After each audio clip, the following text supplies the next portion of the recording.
Bom dia, tarde, noite. Não sei se você vai estar assistindo agora em 2020, no Dia das Mães especificamente, 10 de maio no domingo, ou se você vai assistir daqui a um ano, 10 anos, 20 anos. Porém, hoje, por ser Dia das Mães, eu queria compartilhar uma história de fé, de milagre, uma história de alguém que sonhava em ser mãe.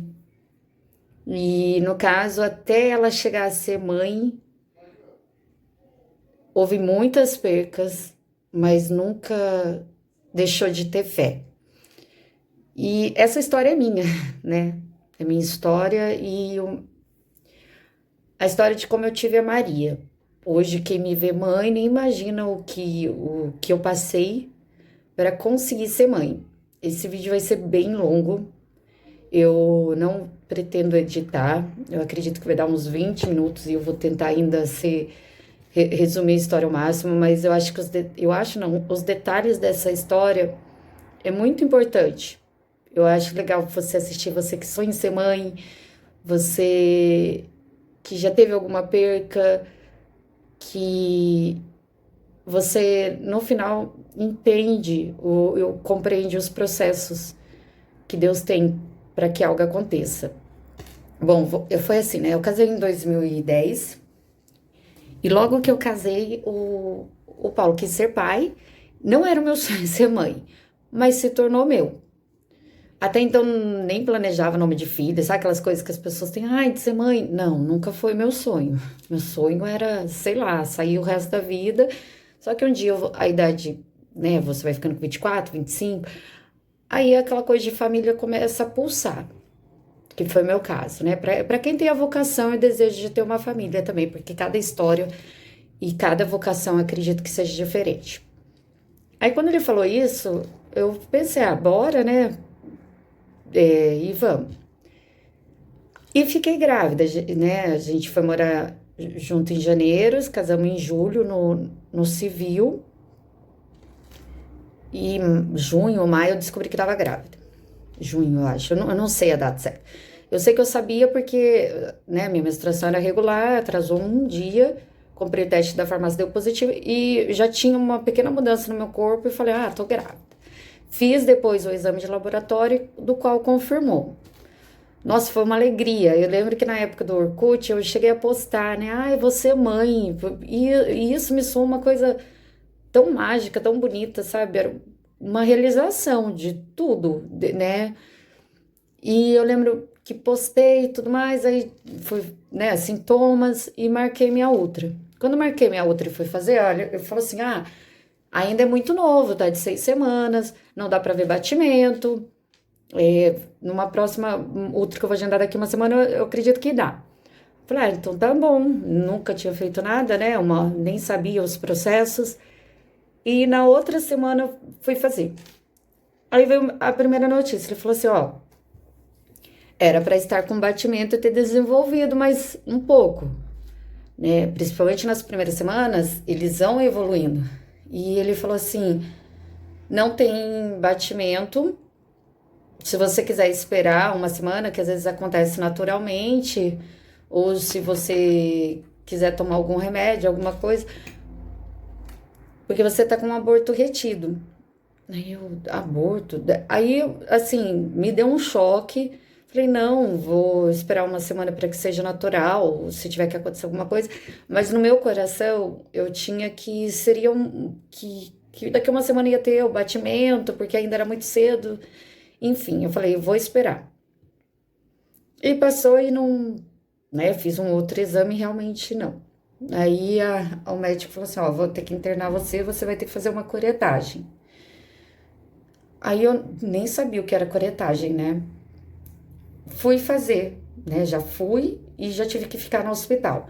Eu lembro que enquanto eu tava na cama, tendo a preparação, tinha uma mãe de alguém lá, ela falou: você vai fazer curetagem? Eu falei: vou. Nossa, minha filha sofreu muito, que dor imensa e tal. Eu, ai meu Deus. Eu falei assim, sério? Tipo, já tava com a dor da perca e eu ia saber que eu ia ter que ter uma dor física. A enfermeira chegou e falou assim: ó, agora você vai tomar um remédio para dilatar, para ver se o seu corpo expulsa naturalmente. Eu falei, é dolorida? Ela falou, daqui uns 20 minutos vai começar uma certa dor, incômoda, depois vai intensificar. Tomei o primeiro remédio, passou. Ela falou alguma coisa? Eu, nada. Segundo remédio, nada. Terceiro remédio, nada. Ela falou assim: eu vou chamar um médico. Aí chamou um médico, eu tive que fazer a curetagem. Ele ia tentar fazer, né, o método natural, expulsar o corpo, mas eu acredito muito na força psicológica. Talvez por eu fiquei orando na minha cabeça, cada gotinha que cai na minha veia, assim, do remédio, mas a pílula que eu tomei, eu implorei para não ter dor, na verdade, a dor de contração de uma coisa que, né, não tinha um batimento, já, e não tive. Aí fiz a curetagem, no meu caso, tá? No meu corpo, foi muito tranquilo. E segui a vida. Aí, né, isso fica uma marca no seu corpo. Tanto é que às vezes alguém falava de ser mãe, alguma coisa. Eu sei que a pessoa não falava para mim, mas aquilo me doía. E passou uns 2, 3 meses, o seu útero tá limpo, e eis que fiquei grávida de novo. E já sabia, atrasou um dia da menstruação. Eu sei, conheço o meu corpo, fiz o exame de urina, né? E deu positivo, e depois fiz o de laboratório. Aí marquei o exame. Quando eu marquei o exame, eu tava de 4 semanas, assim, porque 5, 6 semanas, porque eu já marcava assim que eu já percebia a mudança no meu corpo, eu já marcava, pra mim já fazer, que a minha ansiedade é 1000, pra mim saber como que tava, né? E aí eu tive uma notícia, o médico olhou pra mim e falou, parabéns, é uma gravidez gemelar. Daí eu falei, sério? Falou assim, tá vendo esses 2 saquinhos aqui? Dois embriões e que são gêmeos, mas são diferentes. Cada um ficava em um embrião. Daí, nossa, eu chorei tanto. Falei, nossa, eu perdi um e agora vai vir 2, né? Eu falei, nossa, como eu lembro de eu ter falado, nossa, como Deus é bom, né? Eu nem sabia o que era gravidez e gemelar. Para mim foi uma baita de uma notícia boa. Contei para todo mundo, fiquei feliz. Aí passou uma semana, tive o primeiro sangramento. Fui no hospital, aí eu perdi um primeiro embrião naturalmente. Só que ficou um. Nisso eu tive que ficar de repouso absoluto, tomar remédio. Eu lembro que nessa época eu acho que a Vanessa Camargo tinha feito cerclagem. Aí eu fiquei pesquisando para poder segurar o bebê, né? Ficar até os 9 meses, nem que eu tivesse que ficar deitada, enfim. O importante é que fosse até o final. Passou umas semanas e muita dor, muita contração, tomei o remédio direitinho, mas, né, ocasionou de não desenvolver, não ter batimento e eu ter que fazer outra curetagem. E essa foi um pouco mais dolorida do que a primeira, porque essa o médico deu entrada e eu lembro que passou, daí ele falou assim, deixa que quem quer ser o médico? Daí eu falei, aí ele falou assim, deixa pra ele fazer. Aí o meu médico foi no outro dia, falou, vamos ver se sai naturalmente. Eu falei, da primeira vez não foi. Ele falou, não, mas às vezes acontece. E passou uns 3, 4 dias. Aí eu lembro que o primeiro médico que, né, internou ele falou assim, você tá aqui ainda? Eu falei, tô. Não fizeram a curetagem? Eu falei, não, e só tô de dieta, tipo, né, eu tava vamos supor, fome de comida, e todo mundo falando, vou operar à noite, vou operar de manhã, e ninguém me operou. E nisso,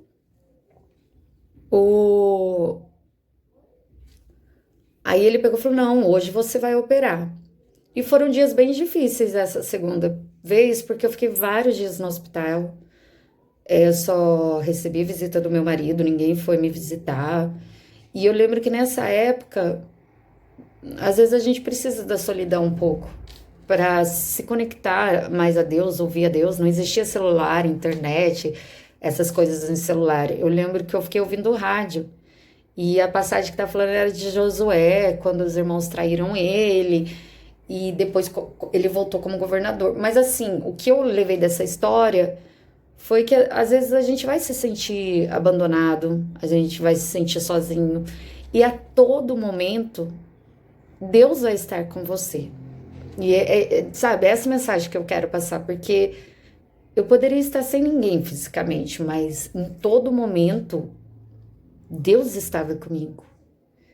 E eu era inundada pelo amor dele. E eu lembro que quando eu ia internar, todas as enfermeiras falavam assim: Deus sabe o que faz, Deus sabe o que faz. Mas, sabe, a primeira vez eu realmente falei: Deus sabe o que faz. A segunda, já foi mais dolorido para mim entender que Deus sabe o que faz. Eu ficava assim: Deus sabe o que faz. Mas, poxa, sabe, a segunda vez me doeu ouvir isso. Eu falei: por que Deus sabe o que faz e, né? E eu tô passando por isso. E foi muito dolorido para mim. Muito. Aí passou, né, esse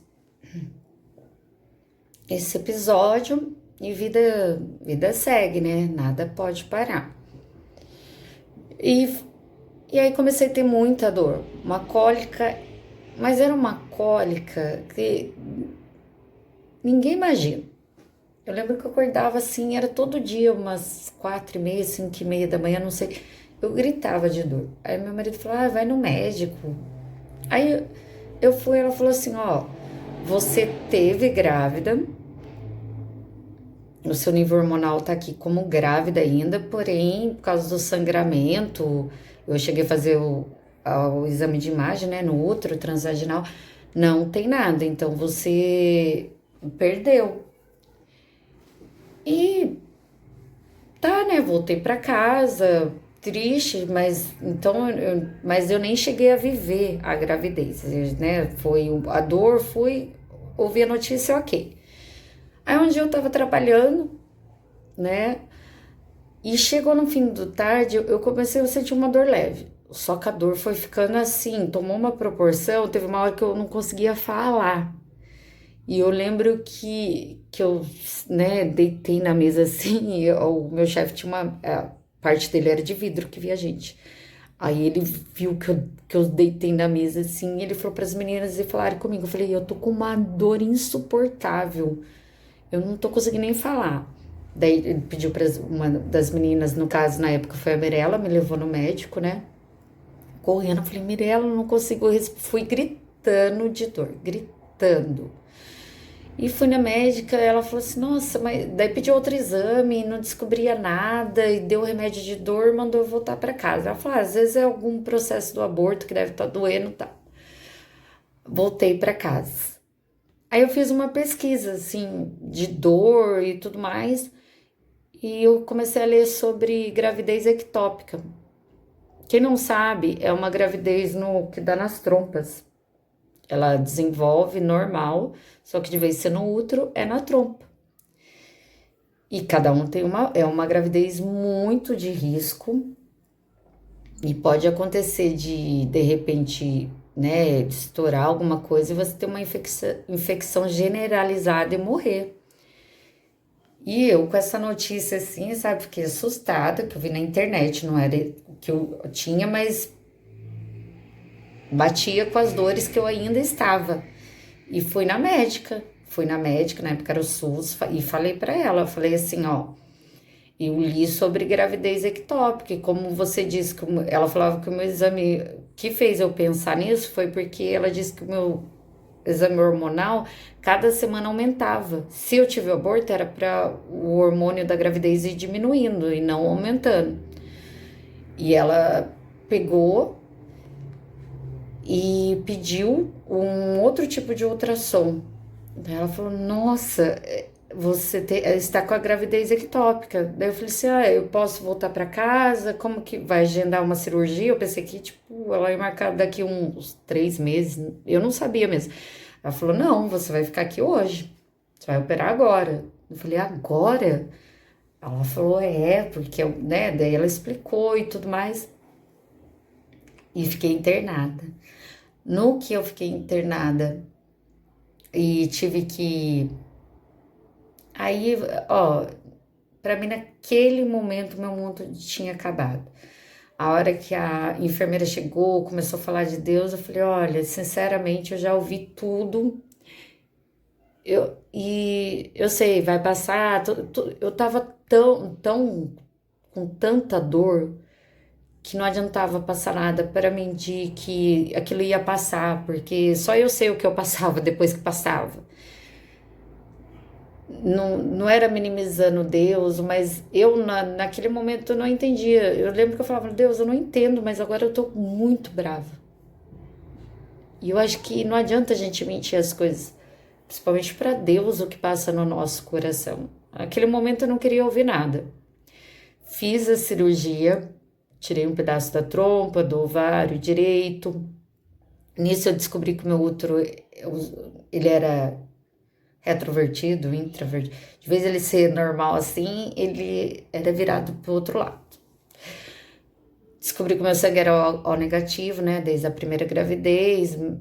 Tive que tomar injeção de imunoglobina. Fiquei, eu acho que 15 dias em casa e doeu muito. Diferente da curetagem, fisicamente, para andar, para fazer xixi, doeu muito, muito. Nossa, como era ruim a dor física. Quando tira algo, uma parte sua do seu corpo, e que você nem sabe da existência, mas depois que você tira, você não tem noção. E foi, né? E aí, como ela tirou, e aí vida segue, né, gente? Vida segue e passamos por umas crises, né, no relacionamento, porque depois de uma perca, um casal ou ele se une muito, ou às vezes um tenta achar culpa no outro, enfim, foi difícil. E passou. Aí eu lembro que eu vi que ia ter um grupo de oração e eu precisava, mesmo bravo com Deus, precisava ir num grupo de oração. E falei para o meu marido, ó, vai ter grupo de oração lá na paróquia do Espírito Santo. Vamos lá? É quarta-feira, 7. Ele falou, vamos. Ele falou, vamos, que ele tava assim, né? A gente tava meio brigado, ele queria me reconquistar.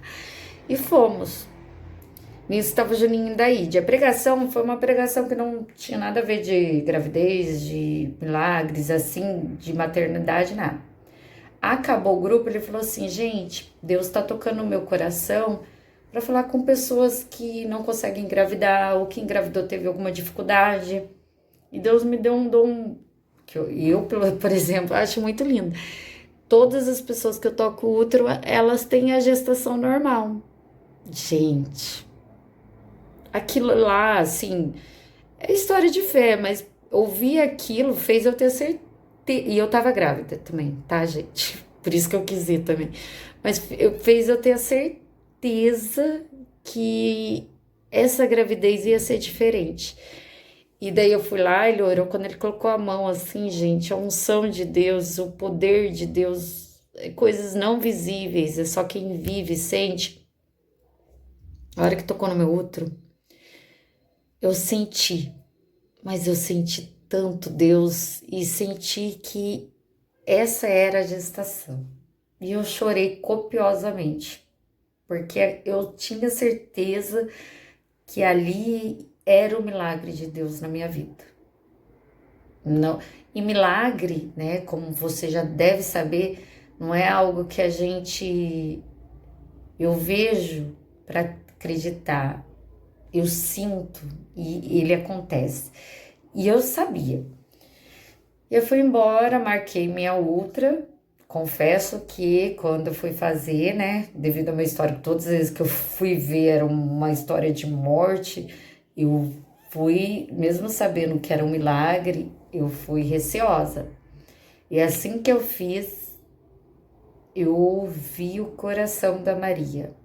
Eu ouvi o coração. 10 semanas.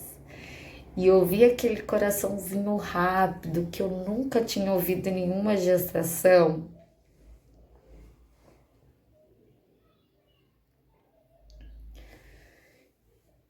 Vocês não sabem a felicidade que eu fiquei.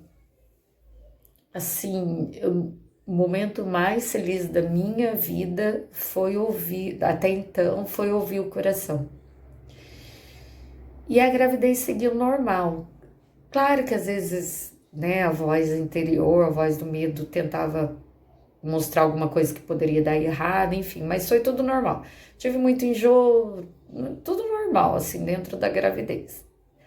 Falar que não fiquei apaixonada pelo processo da gravidez em si, mas como virou meu sonho ser mãe, né, meu objetivo, foi uma coisa que eu vivenciei com todas as partes chatas e ruins. E foi o parto, né?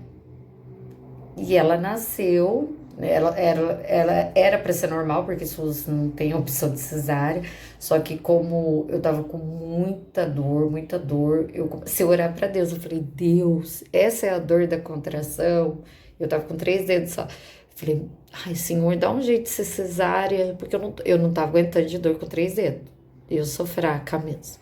Aí eu lembro que ela estourou assim a minha bolsa. Ela falou, nossa, vai ter que operar agora. Eu falei, ué. Ela falou, não, tava com um sofrimento fetal, né? Daí marcou, já, tipo, já tive que tomar banho, fazer as coisas, tomar os remédios. Já fui e fiz a cesárea. E aí ela não chorou quando saiu. E o Paulo não pôde entrar comigo. Falei, meu Deus, ela não chora, tá tudo bem? Daí eles, tá tudo bem sim. Não precisa se preocupar, mãezinha. Daí depois voltou. Quando voltou e eu olhei a Maria Júlia, gente, eu imaginava que ela ia ter cabelo preto, olhos pretos, mas assim, eu imaginava porque eu senti como ia ser minha filha, mas, gente, eu não tenho palavras para descrever como é lindo esse momento que você olha para sua filha física que vivia na sua barriga, que não era nada, e é sua filha. É uma coisa muito mágica, muito mágica. E para quem não podia ter filho, depois que eu tinha tirado as trompas, meu útero, enfim, os médicos já tinham desistido. Eu não. Eu sei do poder de Deus. Eu sabia do poder de Deus. Eu sei do poder de Deus. Eu não tinha desistido em nenhum momento. O que eu quero falar é que não desista do seu sonho, não desista de Deus, não deixe de ter fé. Não deixe de ter fé e acredite muito antes de acontecer. Às vezes o meu tempo era naquele tempo que eu sei em um ano. Esse processo todo até a Maria foi uns 3 anos. Foi em 3 anos. Poderia ser mais. E se fosse mais, eu não desistiria. Eu não desistiria porque eu sei do Deus que eu sirvo. E mesmo para quem não acredita em Deus, a fé, ela move montanhas. Ela move o impossível. E é isso, eu queria passar essa mensagem de esperança, de fé, que quem sabe, às vezes você que sonha ser mãe, o próximo ano, esse ano você vivencia a graça, o milagre de ser mãe. E eu, como mãe, eu sei um pouquinho do que é o amor incondicional. Quando você é mãe, sua perspectiva muda de muitas coisas. Às vezes você vê no jornal alguém que é assassino, assim, enfim, uma coisa muito forte. E a mãe lá tá chorando porque às vezes perdeu ele. E a gente fica assim, mas como? É amor incondicional. A gente ama incondicionalmente. Claro que amar tem a questão de educar, que é muito difícil. Não é fácil educar uma criança. É muito mais fácil, nós como mães, a gente ceder os caprichos e a vontade de eles nos amarem do que corrigir, do que educar. Faz às vezes eles terem raiva da gente, mas é amor. É amor. Mas isso eles vão entender quando crescer e tal. Não tem nem que entender agora. Mas eu tô falando assim, eu pude entender um pouquinho do que é o amor de Deus. Se eu humanamente amo incondicionalmente duas pessoas que eu faria de tudo por elas, independente do que elas fizessem, eu continuaria as amando, imagina o que é o amor de Deus por nós, sabe? Independente da vida que você tenha, se você tem um sonho, um desejo, não desista do seu sonho e peça para Deus, porque o nosso Deus é o Deus do impossível.